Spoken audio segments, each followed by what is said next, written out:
नमस्कार, मैं हूँ प्रियदर्शनी मिश्रा।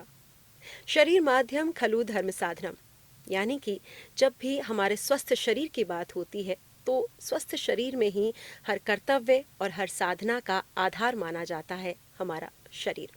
और जब भी भारतीय ज्ञान परंपरा का जिक्र होता है तो उसमें शरीर के संतुलन, जीवन के संतुलन की बात होती है तो स्मरण हो आता है हमें हमारा प्राचीन विज्ञान, जहाँ पर प्रकृति, मन और शरीर के संतुलन का जिक्र होता है, यानी कि आयुर्वेद। और जब भी आयुर्वेद का जिक्र हो, आयुर्वेद में शोध की बात हो, आयुर्वेद की शिक्षा की बात हो या आयुर्वेद से संबंधित संस्थानों की बात हो, तो एक संस्थान सर्वोपरि है जिसका जिक्र होता है और वो है राष्ट्रीय आयुर्वेद संस्थान, जो इन दिनों नित नई ऊंचाइयों की तरफ बढ़ रहा है। तो किस तरह से ये नित नई ऊंचाइयों की तरफ बढ़ रहा है, क्या नवाचार हो रहे हैं, क्या भविष्य की योजनाएं हैं, यही आज हम सब जानेंगे राष्ट्रीय आयुर्वेद संस्थान के इस पॉडकास्ट में।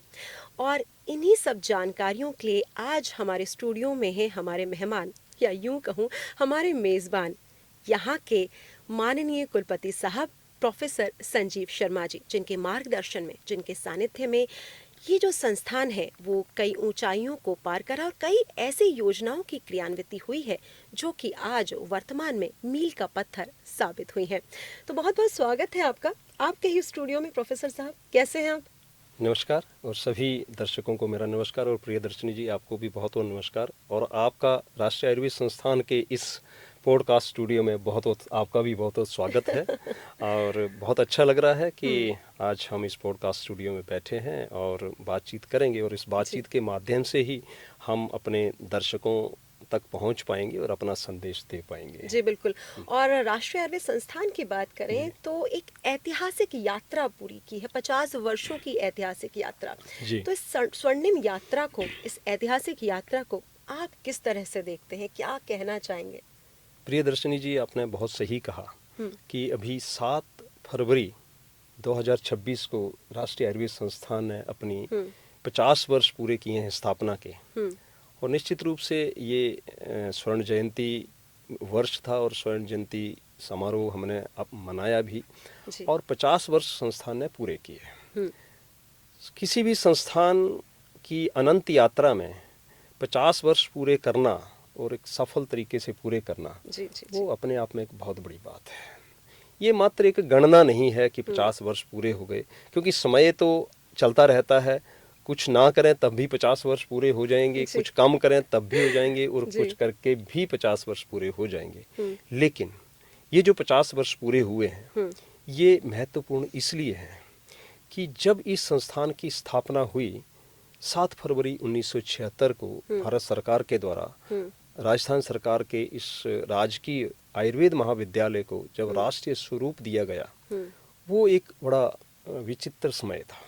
विचित्र इसलिए मैं कह रहा हूँ कि आज़ादी के लगभग 25-26 वर्ष के बाद ये इसकी स्थापना हुई, और उस समय भारत की जो शिक्षण व्यवस्था थी और खास करके जो संस्थागत ढांचा आयुर्वेद की शिक्षा को लेकर के था, वो उतना सुदृढ़ नहीं था। यद्यपि बहुत अच्छे संस्थान उस समय भी आयुर्वेद के थे, लेकिन संख्या बहुत कम थी। तो उस समय इस संस्थान की स्थापना हुई, और निश्चित रूप से जब ये स्थापना हुई और भारत सरकार के द्वारा इसको अपनाया गया और इसको आगे चलाया गया, तो ये 50 वर्ष इस संस्थान के बहुत महत्वपूर्ण वर्ष रहे, जिसमें इस संस्थान ने हजारों जो पूर्व छात्र हैं यहाँ से शिक्षा, यहाँ से प्रशिक्षण ग्रहण करके निकले, जो देश के कई संस्थानों में, सरकारी संस्थानों में या प्राइवेट संस्थानों में, उद्योग में, प्रशासन में उन्होंने बहुत महत्वपूर्ण भूमिका निभाई। चिकित्सक के रूप में, अनुसंधानकर्ता के रूप में, या उद्योग जगत में जो हमारा फार्मास्यूटिकल इंडस्ट्री है उसमें, या प्रशासन में बहुत बड़ी बड़ी भूमिका इस संस्थान के छात्रों ने निभाई है। और इस संस्थान ने आयुर्वेद की पढ़ाई की, आयुर्वेद के प्रशिक्षण की, आयुर्वेद की चिकित्सा की एक महत्वपूर्ण जो लीगेसी है वो उसको स्थापित किया है। तो निश्चित रूप से ये 50 वर्ष इस संस्थान के बहुत सफल रहे हैं, और इस संस्थान ने बड़े बड़े आयाम स्थापित किए हैं और अपने आप को उस स्तर पर स्थापित किया है कि जिसमें ये निश्चित रूप से एक राष्ट्रीय आयुर्वेद संस्थान, बल्कि मैं ये कहूँगा कि अंतर्राष्ट्रीय ख्याति प्राप्त ये राष्ट्रीय आयुर्वेद संस्थान है। जी बिल्कुल, क्योंकि भारत के अगर कहा जाए तो सर्वोपरि संस्थानों में से, आयुर्वेद संस्थानों में से एक है राष्ट्रीय आयुर्वेद संस्थान। अभी आपने 50 वर्षों की बात करी है, लेकिन इन 50 वर्षों में बहुत सारे नवाचार भी हुए होंगे। सुविधाओं की बात करें तो आम जन के लिए क्या क्या सुविधाएं यहाँ पर मुहैया हैं, जिससे एक आम जन अपने चिकित्सकीय जो भी उनके परामर्श होते हैं या जो भी उनकी समस्याएं हैं उनको आसानी से उनसे निजात पा सके। जी, आम जनता के लिए जो यहाँ सुविधाएं हैं, मैं उनसे पहले एक छोटी सी बात और आपके ध्यान में लाना चाहता हूँ प्रियदर्शिनी जी, कि मैं सिर्फ ये जो 50 वर्ष पूरे हुए हैं और 7 फरवरी को और 9 फरवरी को बहुत बड़ा समारोह भी उसी उपलक्ष्य में हमने यहाँ संस्थान में आयोजित भी किया, लेकिन मैं सिर्फ उस समारोह को या एक सेलिब्रेशन नहीं मानता हूँ। मैं इन 50 वर्षों के पूरे होने पर एक भविष्य की यात्रा के संकल्प के रूप में भी इसको देखता हूँ, क्योंकि ये समय है कि आज देश में भी विदेश में भी और जनता की भी जो अपेक्षाएं हैं, हमारी सरकार की अपेक्षाएं हैं कि आयुर्वेद किस तरह से जन सेवा करे। बिल्कुल। और उसी को ध्यान में रखते हुए इस संस्थान को संकल्पित होना है, संस्थान को ये संकल्प भी लेना है कि 50 वर्ष तो बहुत अच्छे निकल गए, लेकिन आगे की यात्रा जो है उसके लिए हमें संकल्प लेना है और जो लोगों की अपेक्षाएं हैं उन पे भी खरा उतरना है। और उन्हीं अपेक्षाओं को ध्यान में रखते हुए, उन्हीं उम्मीदों को ध्यान में रखते हुए हम ये प्रयास कर रहे हैं कि यहाँ जो आने वाले हमारे रोगी हैं या आम जन हैं उनको हम अधिकाधिक सुविधाएं प्रदान कर सकें, ताकि वो यहाँ पर आकर के एक संतुष्टि का उनको अनुभव हो।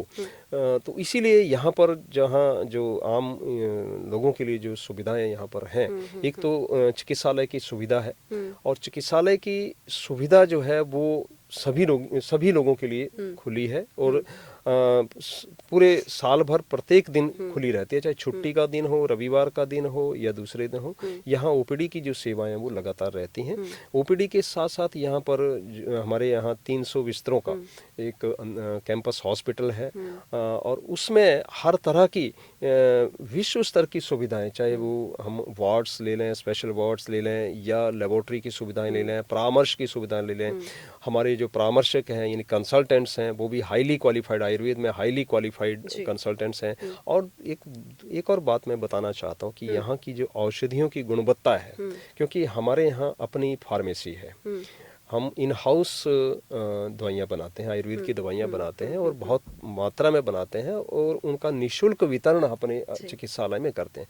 और ये एक बहुत बड़ी सुविधा हमारे रोगियों के लिए या आम लोगों के लिए हमारे संस्थान से मिलती है, और उसके परिणाम भी बहुत अच्छे आते हैं, क्योंकि चिकित्सा का औषध जो एक बहुत बड़ा एक ये होता है, अंश होता है, क्योंकि चिकित्सा के 4 पाद कहे गए हैं, उसमें औषध एक है। और औषध जो है अगर उसकी गुणवत्ता सही है और सही चिकित्सक के द्वारा अगर बताई गई है तो उसका असर भी बहुत अच्छा होता है। तो यहाँ अच्छी औषधि, अच्छा परामर्श और अच्छी सेवा और अच्छे जो हमारे नैदानिक परीक्षण है, यानी लेबोरेटरी इन्वेस्टिगेशंस है, चाहे वो हेमाटोलॉजिकल इन्वेस्टिगेशंस हों या बायोकेमिस्ट्री के इन्वेस्टिगेशंस हों, इम्यूनोलॉजी के इन्वेस्टिगेशंस हों, या फिर हमारे एक्सरे है, डिजिटल एक्सरे है, अल्ट्रासोनोग्राफी, सारी सुविधाएं हमारे जनता के लिए यहाँ पर उपलब्ध हैं। बहुत खूब सर। जब सुविधाओं की बात होती है, अक्सर अभी अगर हम जेनजी की बात करें या उससे पहले की जनरेशन की भी बात करें तो जितनी भी बीमारियां होती हैं सबसे पहले एलोपैथी की तरफ हम भागते हैं, और एक आम धारणा बन गई है कि अगर जटिल बीमारियां हैं तो आयुर्वेद से ठीक होने की गुंजाइश, जो आम धारणा की बात करें कि लोगों में कम होती है। तो अब मैं ये जानना चाहती हूँ कि अगर हम जटिल बीमारियों की बात करें, जैसे कि आजकल हार्ट अटैक बहुत आम बात हो गई है, आजकल छोटे छोटे बच्चों में आप देखिए, जो हम न्यूज़ पढ़ते हैं, देखते हैं खबरें, उनमें छोटे छोटे बच्चे, 9 साल की बच्ची, 12 साल के बच्चे को हार्ट अटैक आ रहा है। साथ ही साथ मोटापा, मानसिक बीमारियां, मानसिक रोग, ऐसी कई बीमारियां जो हैं, जटिल बीमारियां, वो बढ़ गई हैं। अब ऐसे में हर कोई एलोपैथी इलाज की तरफ जाता है। तो मैं ये जानना चाहती हूँ, एक जिज्ञासा है, क्या आयुर्वेद में इसका इलाज संभव है, और अगर है तो किस प्रकार और किस तरह से राष्ट्रीय आयुर्वेद संस्थान उसमें अपनी भूमिका निभा रहा है? जी, ये बहुत आपका सही प्रश्न है जी। कि यंग एज में बहुत सारी बीमारियां हो रही हैं, चाहे वो लाइफस्टाइल से रिलेटेड हों, मेटाबॉलिक डिसऑर्डर्स हों, एडिक्शंस हों, मेंटल स्ट्रेस हो, ये बहुत सारी बीमारियां आजकल हो रही हैं। और एलोपैथिक या मॉडर्न जो ट्रीटमेंट सिस्टम है उसकी तरफ लोग जाते हैं, और जाना भी चाहिए, उसमें कोई दो राय नहीं है, क्योंकि उस सिस्टम की एक अपनी स्ट्रेंथ है और लोगों की आवश्यकता है। और आत्यायिक यानी इमरजेंट जब कंडीशंस हैं तो ऐसे में हाँ, ये बहुत आवश्यक हो जाता है कि हम एक्सपर्ट की, मॉडर्न एक्सपर्ट की राय लें और ट्रीटमेंट उसके अनुसार करें। मैं ये नहीं कहूँगा कि हर चीज़ के लिए आप आयुर्वेद को अडॉप्ट करें, ऐसा नहीं है। जहाँ उस चिकित्सा विज्ञान की शक्ति है, स्ट्रेंथ है, वहाँ जाना ही चाहिए। इमरजेंट कंडीशंस हैं, चाहे सर्जिकल कंडीशंस हैं, ट्रॉमा है, ऐसे में वहाँ जाना ही चाहिए। लेकिन आयुर्वेद में भी बहुत सारी जो हमारी बीमारियां हैं इस तरह की, उसके बहुत अच्छे उपाय या उनकी चिकित्सा उपलब्ध है। और आयुर्वेद की जो एक मुख्य शक्ति है यानी मेन स्ट्रेंथ है, वो प्रिवेंशन है। कि अब जैसे आपने कहा कि 9 साल की बच्ची को हार्ट अटैक आ रहा है, या 18 साल के बच्चे को हार्ट अटैक आ रहा है, या 30 साल के किसी व्यक्ति को हार्ट अटैक आ रहा है, तो ये बड़ी चिंतनीय बात है। ऐसा क्यों हो रहा है? ट्रीटमेंट तो ठीक है, जब हार्ट अटैक आ गया तो उसकी चिकित्सा तो उस वक्त लेनी ही है, लेकिन वो हो क्यों रहा है, इस पे जानना बहुत ज़रूरी है। इसके कारण को जानना बहुत ज़रूरी है, और उसको रोकना ताकि औरों में ऐसा ना हो, ये भी आवश्यक हो जाता है। आज के इस युग में अगर हम देखें, खास करके आपने जेन ज़ी की बात की, जो आज की नई जनरेशन्स हैं, नई क्या, मैं तो ये कहूँगा कि नई से पहले वाली पीढ़ी की भी बात करें तो हमारा लाइफस्टाइल इतना डिस्टर्ब्ड है कि वो किसी भी बीमारी को निमंत्रण देता है। चाहे वो जंक फूड हो, सोने की हैबिट कोई नहीं है, रात को लेट सोना, सुबह लेट जगना, खाने का कोई सिस्टम नहीं है, क्या खाना, कब खाना, कितना खाना, क्यों खाना, कैसे खाना, कहाँ खाना, ये हमें कुछ मालूम नहीं है। हम खाना सिर्फ पेट भरने के लिए खाते हैं। हम ये भूल जाते हैं, हम सिर्फ कई बार कैलकुलेट करते हैं कि उसकी कैलोरीज कितनी हैं और उसमें प्रोटीन, कार्बोहाइड्रेट, फैट कितनी है, इतनी सी कैलकुलेशन देकर के छोड़ देते हैं। लेकिन इससे भी ज़्यादा बहुत सारी चीज़ें विचार करने योग्य हैं, जिनको हमें सुधार करने की आवश्यकता है अपनी डाइटरी हैबिट्स में, अपनी लाइफस्टाइल में। हम सीज़न के अनुसार या हमारे जो यूनिवर्स है उसमें जो चेंजेस हो रही हैं, और सबसे बड़ी चेंज क्या होती है, वो सीज़न होता है। सीज़न चेंज हो रहा है तो उसका प्रभाव हमारे शरीर पे पड़ता है, और जब शरीर पे प्रभाव पड़ता है तो हमारे खान और पान में और हमारी जो डेली रूटीन है उसमें भी फ़र्क आता है, और वो उसको अकॉर्डिंगली चेंज करना होता है, लेकिन हम वो करते नहीं। उस सीज़न के अनुसार हम वो जो होना चाहिए वो नहीं कर पाते हैं, और उसके कारण जो है बहुत सारी बीमारियों को हम इनवाइट करते हैं। हमारा शरीर एक्चुअली क्या है, हमारा शरीर ये जो पूरा यूनिवर्स है उसका, जिसको हम कॉस्मोस कहते हैं, उसका ही छोटा सा एक रेप्लिका है। माइक्रोकॉस्म इसको कहते हैं हम, और मैक्रोकॉस्म जो हमारा यूनिवर्स है उसको। तो वो जो चेंजेस वहाँ हो रही हैं वो हमारे शरीर में भी हो रही हैं, तो उनको मैच करना और उसको अलाइन करना, उसी को हम नेचुरल लिविंग कहते हैं। लेकिन नेचर से हम बहुत दूर चले जा रहे हैं। हालांकि अब लोग बहुत सारे इस कंसेप्ट पे आ रहे हैं कि जो नेचर के साथ जीना है, नेचर के अकॉर्डिंगली जीना, और नेचर को प्रिजर्व करके रखना है, नेचर को प्रोटेक्ट करके रखना है। और हम होलिस्टिक लिविंग की बात करते हैं, होलिस्टिक हेल्थ की बात करते हैं। जब होलिस्टिक हेल्थ की बात करते हैं हम, या वन हेल्थ की बात करते हैं, तो जब वन हेल्थ की बात करते हैं उसमें सिर्फ मेरा स्वास्थ्य, आपका स्वास्थ्य नहीं है, या मनुष्य के स्वास्थ्य की बात नहीं है। मनुष्य भी स्वस्थ हो, मैं भी स्वस्थ हूँ, मेरे इर्द गिर्द जो पर्यावरण है वो भी स्वस्थ हो, चाहे वायु है, चाहे वो जल है, चाहे वो हमारी मिट्टी या ज़मीन है, वो भी स्वस्थ हों। हमारे जो सहचर प्राणी हैं, जितने हमारे लिविंग बीइंग्स हैं, एनिमल्स हैं, वो भी अगर स्वस्थ रहेंगे तो फिर हम एक उत्तम स्वास्थ्य की कल्पना कर सकते हैं। सिर्फ मैं स्वस्थ रहूं और मेरा इर्द गिर्द का जो वातावरण है, मेरे इर्द गिर्द के लोग अस्वस्थ हैं, या मेरे इर्द गिर्द के प्राणी अस्वस्थ हैं, तो मैं स्वास्थ्य की कल्पना नहीं कर सकता हूं। इसलिए हमें अपने आप को नेचर के साथ अलाइन करना है। और आयुर्वेद यही सिखाता है कि आपका आहार कैसा हो, आपका विहार कैसा हो, विहार मीन्स लाइफस्टाइल कैसा हो, और आपके विचार कैसे हो, विचार कैसे हो। तो इस पे आहार, बात विहार और विचार करते इसको जब हम नियंत्रित करेंगे, नियंत्रण का मतलब ये नहीं कि किसी की स्वच्छंदता पे हमने अटैक करना है, किसी को कंट्रोल करना है, लेकिन एक संतुलन करना है, एक बैलेंस हमने बना के रखना है। तो वो बहुत जरूरी रहता है इसमें। जी, बात हो रही थी कि किस तरह से आयुर्वेद, ये जो जटिल बीमारियां हैं, चाहे कैंसर भी हम उसमें ले लेते हैं, क्या इनका इलाज आयुर्वेद में संभव है? और राष्ट्रीय आयुर्वेद संस्थान में किस तरह से ओपीडी या आईपीडी, किस तरह से सुविधाएं जो हैं वो मुहैया करा रहा है राष्ट्रीय आयुर्वेद संस्थान?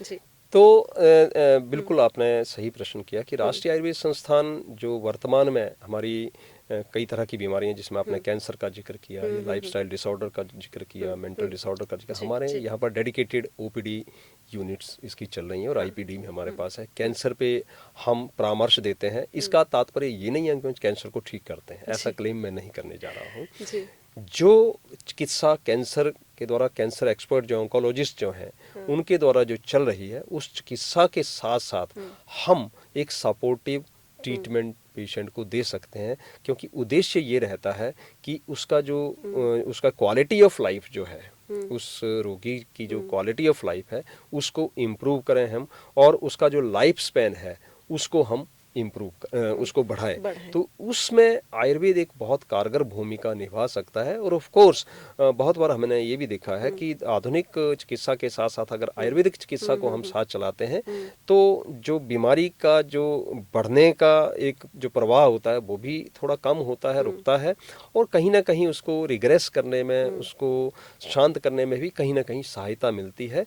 तो मैं आपके माध्यम से, आज के इस पॉडकास्ट के माध्यम से यही बताना चाहता हूँ कि यहाँ पर राष्ट्रीय आयुर्वेद संस्थान में कैंसर की डेडिकेटेड सुविधा उपलब्ध है, और उसमें, लेकिन इसका तात्पर्य कैंसर को हम ठीक कर देंगे ऐसा कभी नहीं है। इसके साथ साथ लाइफस्टाइल डिसऑर्डर्स, उसके लिए हमने स्पेशलिटी ओपीडी की शुरुआत की है, जिसको मेटाबॉलिक डिसऑर्डर्स भी कहते हैं। इसी के साथ हमने जो ये मेंटल डिसऑर्डर है, मानसिक व्याधियां जो है, उसके लिए हमारे पास डेडिकेटेड ओपीडी की सुविधाएं और आईपीडी की सुविधाएं हैं।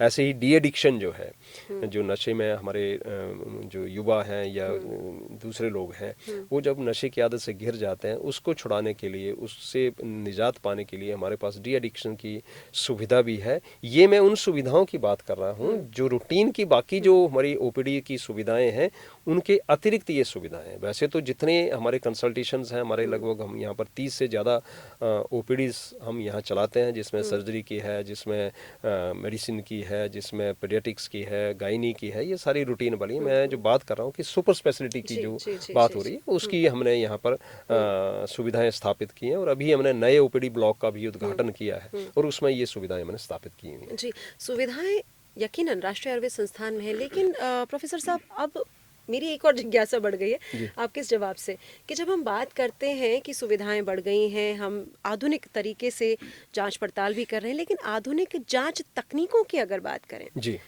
तो उसमें किस तरह से राष्ट्रीय आयुर्वेद संस्थान अपनी भूमिका निभा रहा है? यानी आयुर्वेद और हमारी आधुनिक जांच तकनीकों का समन्वय में किस तरह से राष्ट्रीय आयुर्वेद संस्थान जो है वो भूमिका निभा रहा है, या क्या कदम जो है वो उठा रहा है? बिल्कुल सही है कि राष्ट्रीय आयुर्वेद संस्थान का और आयुर्वेद का ये उद्देश्य रहता है कि हम अपने जो मूलभूत सिद्धांत हैं, जो शास्त्रीय हमारे सिद्धांत हैं, क्लासिकल जो प्रिंसिपल्स हैं और क्लासिकल जो ट्रीटमेंट है, उसको अडॉप्ट करें।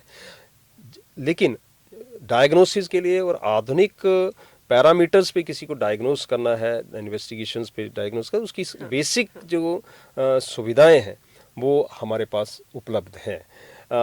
हाँ, जब कोई बहुत एडवांस इन्वेस्टिगेशन की आवश्यकता पड़ती है, जैसे सीटी स्कैन है या एमआरआई की है या पेट स्कैनिंग की, और भी बहुत सारी ऐसी जो सुविधाएं हैं इन्वेस्टिगेशन को, इन्वेस्टिगेशंस आज के ज़माने में बहुत ज़्यादा होती हैं, तो वो सुविधाएं हमने कई आसपास के बड़े बड़े जो हॉस्पिटल हैं उनके साथ हमने एमओयू करके रखे हुए हैं, और उनसे हम ये करके तो उनको उन सुविधाओं का प्रयोग करते हैं, और अपने आयुर्वेदिक जो पैरामीटर्स हैं उनके साथ साथ हम उन जो जो इन्वेस्टिगेशंस की जो रिपोर्ट्स हैं उनको भी इंटरप्रेट करते हैं और उसी के अनुसार आगे हम चिकित्सा या ट्रीटमेंट प्लान करते हैं और पेशेंट को उसी के अनुसार हम एक्सप्लेन भी करते हैं। अभी आपने जिक्र किया कि आपने कुछ और संस्थानों के साथ में एमओयू भी किया, और अभी मैं हमारे दर्शकों को बता दूं कि आपको ये जानकर बड़ा ही अच्छा लगेगा और बहुत ही हर्ष होगा कि जो राष्ट्रीय आयुर्वेद संस्थान है वो अब डीम्ड यूनिवर्सिटी यानी कि मानद यूनिवर्सिटी की उपाधि जो है वो प्राप्त कर चुका है। तो ऐसे में प्रोफेसर साहब की क्या नए अवसर, क्या नई शिक्षा के अवसर या क्या नए शोध के अवसर आप मानते हैं नई जनरेशन को मिलेंगे या यहाँ के स्टूडेंट्स को मिलेंगे? बिल्कुल। ये राष्ट्रीय आयुर्वेद संस्थान डीम्ड यूनिवर्सिटी के रूप में स्थापित यानी मानद विश्वविद्यालय के रूप में स्थापित है और यहाँ पर जो इस संस्थान का जो मुख्य ध्येय है वो है एक तो जो टीचिंग एंड ट्रेनिंग यानी शिक्षण प्रशिक्षण जो आयुर्वेद की शिक्षा और प्रशिक्षण देते हैं, दूसरा है रोगियों की चिकित्सा या रोगियों की देखभाल यानी clinical care of the patients, और तीसरा है अनुसंधान। अनुसंधान एक बहुत बड़ा हमारा कंपोनेंट है और जिसके ऊपर हम एग्रेसिवली काम कर रहे हैं क्योंकि आयुर्वेद में अनुसंधान को बढ़ाने की आवश्यकता है। आज का विज्ञान और आज का युग और आज का विश्व प्रमाण चाहता है कि आज क्लेम नहीं कि मेरे शास्त्र में ये लिखा है इसलिए ऐसा हो जाएगा। आज का विश्व इस बात को नहीं मानता है, वो बोलते हैं कि एविडेंस दीजिए, एविडेंस बेस्ड मेडिसिन होनी चाहिए।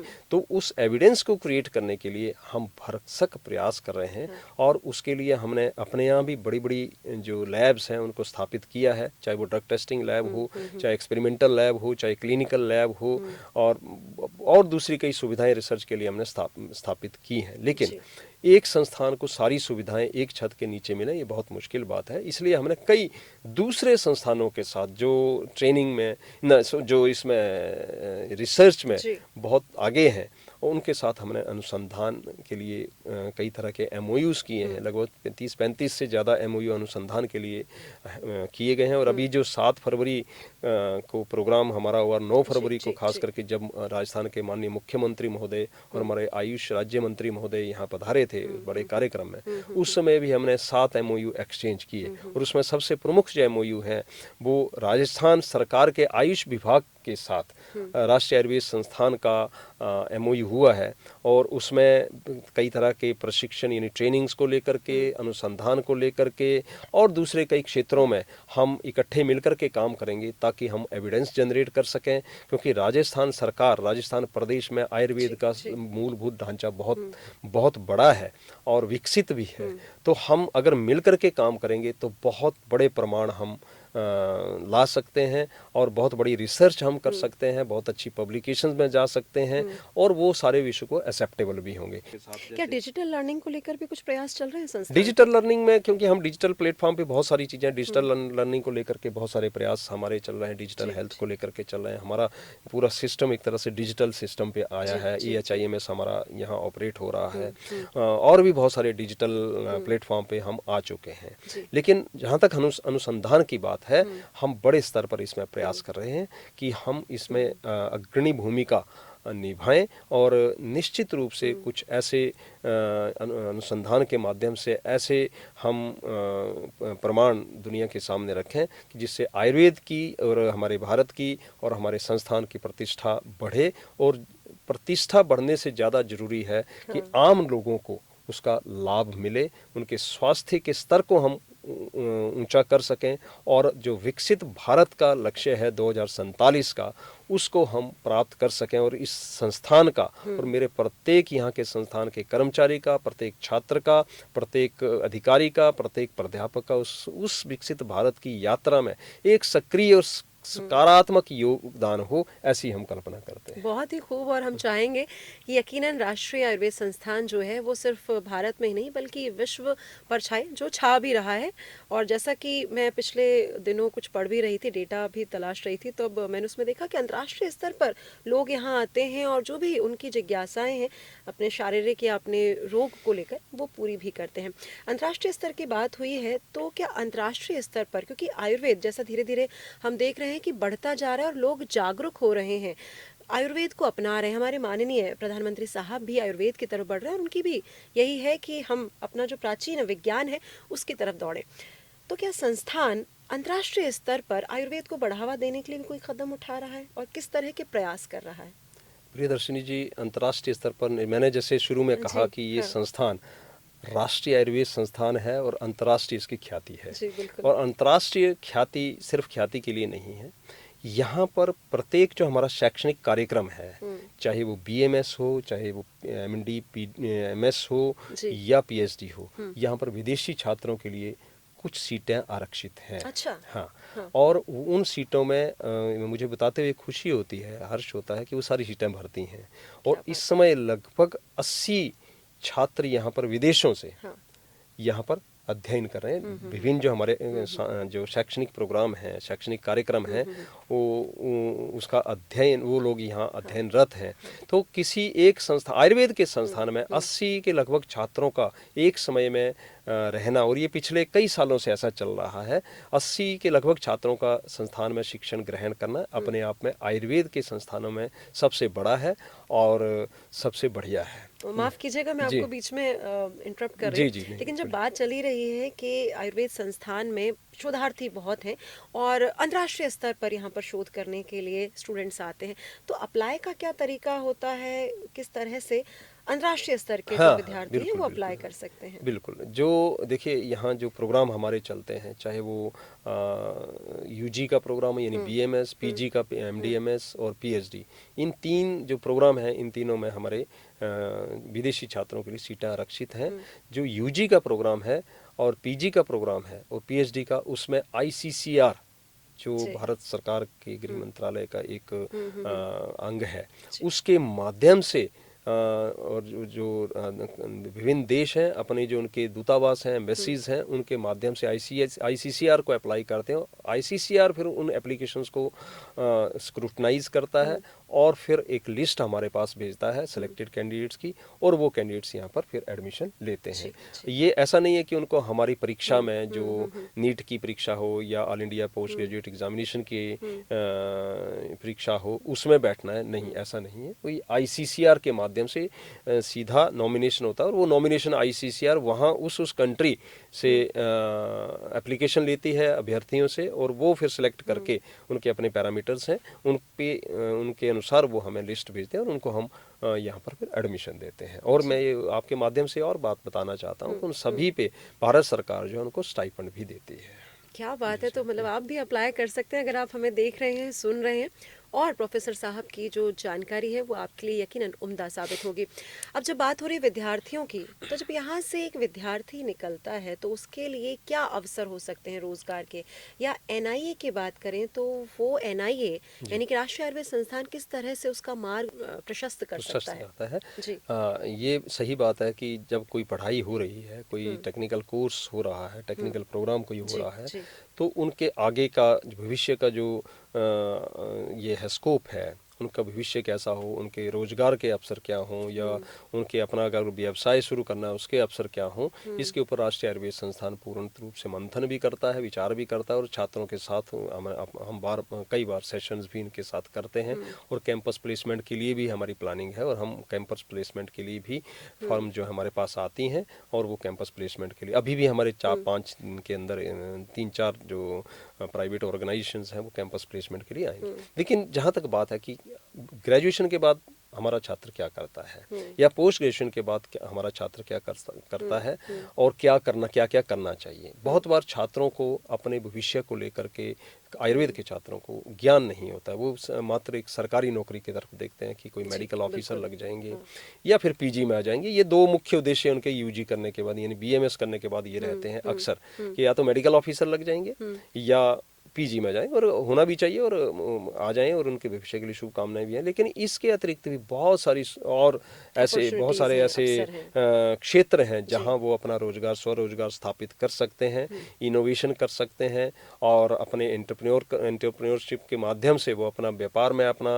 हिस्सेदारी निभा सकते हैं, चाहे वो फिर इंडस्ट्री का पार्ट हो, चाहे वो इनोवेशन और अपने छोटे छोटे सेटअप का हो, या अपने प्रैक्टिस एक सबसे बड़ा हमारे पास एक ऐसा साधन है, ये ऐसा विज्ञान है जो चिकित्सक बना करके हम ऐसा ये संस्थान लोगों को भेजता है। और निश्चित रूप से अगर वो सही तरीके से यहाँ से सीख करके जाता है तो अपने चिकित्सा व्यवसाय में शुरू करके वो बहुत सफलतम अपना भविष्य बना सकता है। ऐसे बहुत सारे हमारे छात्र हैं जो बहुत बढ़िया तरीके से अपना चिकित्सा व्यवसाय चला रहे हैं।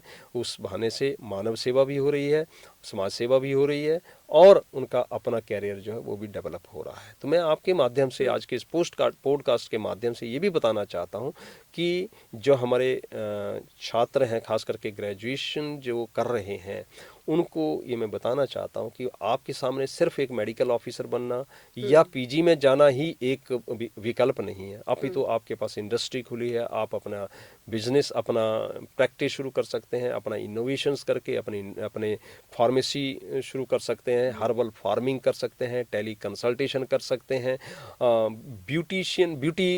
मैं ब्यूटी पार्लर की बात नहीं कर रहा हूँ, एक ब्यूटी स्पेशलिस्ट बन करके आप यहाँ हम उसमें भी ट्रेनिंग्स करवाते हैं, वो आप कर सकते हैं।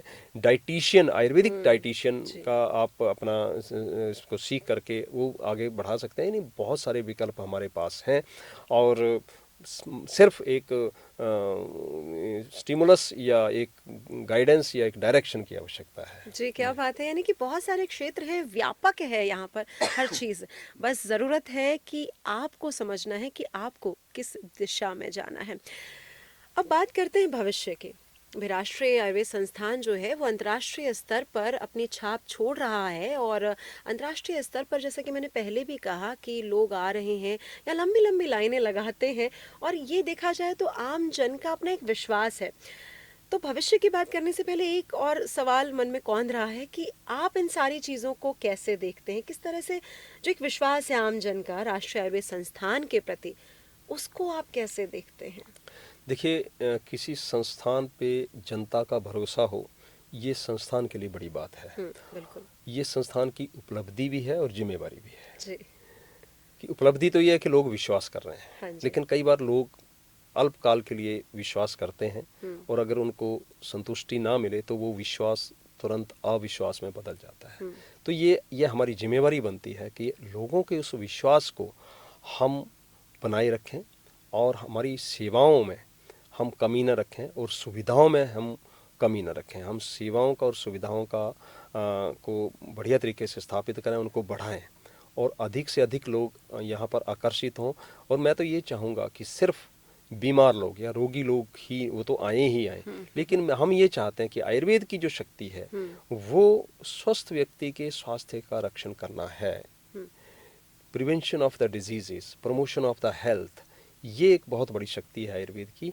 इसके लिए भी आयुर्वेद जाना जाए और उसके जानने के लिए पहली जिम्मेवारी तो हमारी एक संस्थान के रूप में, एक आयुर्वेदज्ञ के रूप में, कि हम जनता को ये बताएं कि हम डिजीज़ प्रिवेंशन में एक बहुत बड़ा रोल प्ले कर सकते हैं, बहुत बड़ा योगदान हमारा समाज के लिए हो सकता है और हमें अपने इस संस्थान या अपने चिकित्सालय की जो चार दीवारी है उससे बाहर निकलकर जनता तक ये संदेश हमें पहुंचाना है और जनता के बीच जाना है कि हम इसमें एक बहुत बड़ी और अग्रणी भूमिका डिजीज प्रिवेंशन में निभा सकते हैं। जब फिर आयुर्वेद को लेकर के हो चाहे योग को लेकर के हो, हम दोनों विधाओं को ले जा करके जनता के लिए कर सकते हैं। और जनता को भी मैं ये संदेश ये देना चाहता हूँ कि सिर्फ रोगों की चिकित्सा के लिए नहीं, लेकिन अपने स्वास्थ्य संवर्धन और रोग प्रतिषेध यानी disease prevention and health promotion के लिए भी आप हमारे पास आएँ और हम उस पर निश्चित रूप से लोगों के बच्चों के लिए, बुजुर्गों के लिए, जवान आदमियों के लिए, वर्किंग क्लास के लिए, सभी के लिए हम परामर्श दे सकते हैं कि किस तरह से हम अपने स्वास्थ्य में सुधार ला सकते हैं। अपने रोगों को, जैसे आपने शुरू में कहा था कि heart problem, cardiac attacks young age में आ रहे हैं, तो ये सारी चीज़ें बहुत हद तक प्रिवेंटेबल हैं और प्रिवेंट की जानी चाहिए। लेकिन इसका तात्पर्य ये नहीं है कि अगर डिजीज़ हो गई तो हम चिकित्सा छोड़ दें। हमें चिकित्सा भी करनी है, लेकिन आगे उस डिजीज़ की सीवियरिटी ना बढ़े, उस जो बीमारी है वो और ज़्यादा ना बढ़े, उसका भी हम प्रयास कर सकते हैं। और उसके लिए आयुर्वेद एक बहुत बड़ी मैं समझता हूँ कि इस दुनिया में बहुत बड़ा वरदान है, बहुत बड़ी विधा है। और वो सिर्फ हमारे भारत की आवश्यकता नहीं, अपितु पूरे विश्व की और मानवता की आवश्यकता है कि आयुर्वेद का हम अधिक से अधिक प्रयोग करें। खास करके डिजीज़ प्रिवेंशन में और हेल्थ प्रमोशन में। जी बिल्कुल, यानी कि अगर हमें कोई बीमारी है तो उससे बचाव और हमारे स्वास्थ्य का संवर्धन ये सभी करता है आयुर्वेद। और जब आयुर्वेद की बात चल रही है और राष्ट्रीय आयुर्वेद संस्थान का जिक्र हो रहा है, तो क्या नवाचार आगे करने वाला है राष्ट्रीय आयुर्वेद संस्थान, वो भी जानते हैं हमारे वीसी साहब से। तो अब भविष्य की ओर हमारा जो रुख है जी। वो मैं मोड़ती हूँ। क्या परियोजनाएं हैं, क्या आयुष मंत्रालय और राज्य सरकार से संबंधित या उनसे जोड़कर कुछ परियोजनाओं की तरफ बढ़ रहे हैं, या राष्ट्रीय आयुर्वेद संस्थान अपनी तरफ से कुछ नई योजनाएं लेकर आने वाला है? देखिए, राष्ट्रीय आयुर्वेद संस्थान अपने स्तर पर बहुत सारी ऐसी योजनाएं जी बनाता है और वो भारत सरकार के समक्ष रखता है। जी और ये हमारे लिए सौभाग्य की बात है कि राष्ट्रीय आयुर्वेद संस्थान को संपूर्ण सहयोग भारत सरकार का मिलता है और जी जहाँ जहाँ हमारी राजस्थान की राज्य सरकार का सहयोग चाहिए वो भी खूब मिलता है और हम अपनी योजनाएं उस तरीके से आगे चलाते हैं। हमारा प्रयास ये है कि जैसे मैंने कहा कि 3 मैंडेट हमारे हैं। पहला मैंडेट है शिक्षण प्रशिक्षण की सुविधाएं। हमने यहाँ मैं ये कह सकता हूँ, दावा कर सकता हूँ कि world class teaching training facility Ayurveda के क्षेत्र में हमने स्थापित की हुई है यहाँ पर। लेकिन उनको और आगे ले जाना, आज का जो स्टूडेंट है वो डिफरेंट माइंडसेट के साथ आता है। वो आज हमारे जो गैजेट्स हैं, हमारे जो एआई है, उसको बहुत भली भांति से समझता है। आज हम वर्चुअल रियलिटी लैब पे जा रहे हैं। हमने वर्चुअल रियलिटी लैब्स, बड़ी बड़ी लैब्स यहाँ स्थापित की हैं। सिमुलेशन लैब पे जा रहे हैं, बड़ी बड़ी सिमुलेशन लैब्स यहाँ पर हमने स्थापित की हैं, जिससे जो हमारा छात्र है उसको वर्चुअली और सिमुलेशन लैब पे एक रियल पेशेंट की या रियल व्यक्ति की उसको अपीयरेंस मिले, उसका एक्सपीरियंस मिले और फिर जा कर के वो जो रोगी है उस पे एक्सपीरियंस करे, तो वो एक अलग तरह का एक शिक्षण प्रशिक्षण हो जाता है। तो वो हमने स्थापित किया है और इसी को हम आगे और बढ़ाना चाहते हैं ताकि हमारे जो छात्र हैं वो आयुर्वेद के सिद्धांतों को अक्षुण्ण रखते हुए जो आधुनिक डेवलपमेंट्स हो रही हैं उनसे परिचित भी रहें और उनका सदुपयोग लोगों के लिए और अपने विज्ञान को एनरिच करने के लिए, अपने जो भारतीय ज्ञान है उसको बढ़ाने के लिए प्रयोग करें। दूसरा आता है अनुसंधान। अनुसंधान में हम बहुत आगे जाना चाहते हैं और जैसा मैंने पहले भी कहा कि इसके लिए हमने कई तरह की लेबोरेटरीज और कई तरह के एमओयूज करके रखे हैं और उसमें हम आगे जा करके बहुत सारे एविडेंस क्रिएशन करना चाहते हैं बड़े बड़े सैंपल साइज पे, ताकि हमारी जो बात हो, राष्ट्रीय आयुर्वेद संस्थान की तरफ से जो बात कही जाए, जो बताई जाए, उसकी प्रामाणिकता हो। सिर्फ बताने मात्र से ना हो कि मैं बोल रहा हूँ इसलिए लोग मान रहे हैं, उसके लिए उसके पीछे एक एविडेंस की बैकग्राउंड हो।